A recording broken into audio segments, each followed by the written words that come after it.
And the WSL as well as Rip Curl are proudly coming together to celebrate International Women's Day. And we got two women in the water. Challenger Series champ Bettylou Sakura Johnson up against runner-up in the 2022 Challenger Series, Macy Callaghan. Both of these surfers falling off tour, getting back onto the championship tour. Scaffolding knows it's going to be a good score and applying more pressure. On the other hand, right here, Sakura, just a quick. She's in the quarterfinals right now. Carissa Moore, you know, if she wants to hang on to that yellow jersey, needs to match the performance. Big snap there on the backhand by Macy Callaghan in her matchup against Bettylou Sakura Johnson. Similar approach to what she did just now. As you see here, she takes off, just eyeing it down that critical section and just applying a lot of pressure. Got some tail release right there, brought it back under her chest very well. So that was very well executed for her, and I think she's going to get a good score for that one turn.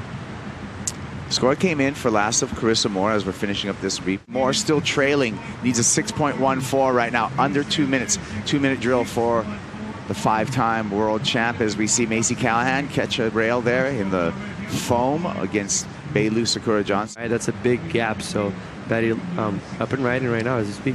Sakura touches the rail off the bottom. Nice carve off the top for the surfer out of Haleiwa.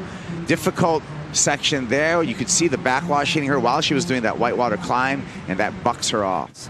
She comes off this first turn, does a nice bottom turn and carves it down, and right here there's a lump, and she's relying a lot on her back foot to drive through that bottom turn. And what that does sometimes, if the lump hits you, it's just going to generate way more speed than you expect, and that's why she probably lost a lot of her control right there. See it?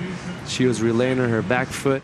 The priority heat yo-yo, looking like she's going to go to the quarterfinals right now. Macy Callaghan finding a couple of nice sections there on the backhand again. Callaghan in the lead over Sakura.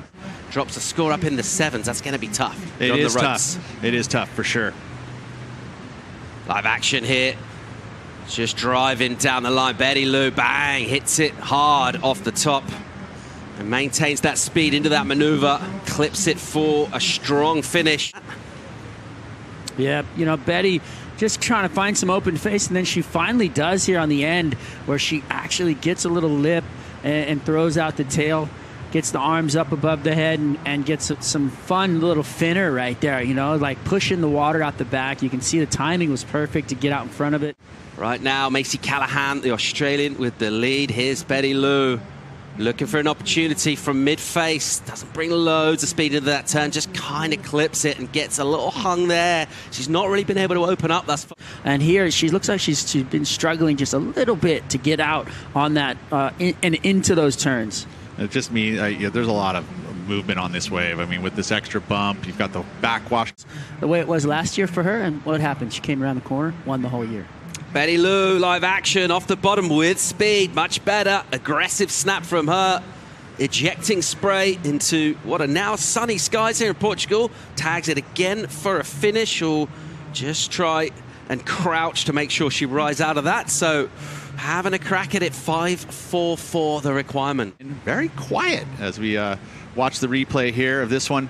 Felt like her turns were short. You know, she wasn't able to really keep that rail engaged the entire wave, and so every single turn, except for this little last finish move, felt a little short for me. So that'll affect the score. You want to have that rail line hooked in. Well, what you're talking about here is something that Yolanda noted in her last interview, the winner of that heat against Carissa Moore, where, you know, these waves that these athletes seem to be looking for, down the line waves, have an open face, but the scoring opportunity. So she had to just adjust going into that turn, unable to get a completion. She's got that good number on the board. Still looking for the backup though.